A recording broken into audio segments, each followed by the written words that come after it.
எனது அன்பான உறவுகள் அனைவருக்கும் இறைவனுடைய சாந்தியும் சமாதானமும் உங்கள் மீதும் என் மீதும் உண்டாகட்டும்.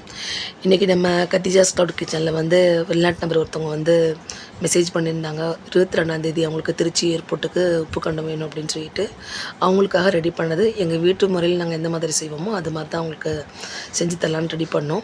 இது ரொம்ப நல்லாவே இருக்குங்க, ரொம்ப நல்லா டேஸ்ட்டாக இருக்கும். தயிர் சோறு, அப்புறமேட்டு ரசம், வெறும் சாப்பாடு கூட தண்ணி ஊற்றி கூட சாப்பிடலாம், அந்தளவுக்கு சுருக்குன்னு இறங்கும்.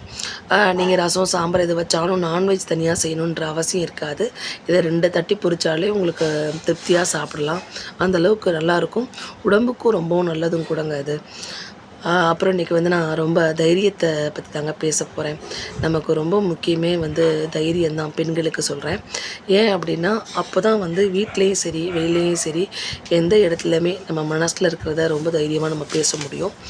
எந்தெந்த இடத்துல எப்படி பேசணுன்ற ஒரு பக்குவம் நமக்கு இருந்துச்சு அப்படின்னா நம்ம ரொம்பவும் தைரியமாக வார்த்தைகளை அளந்து ரொம்ப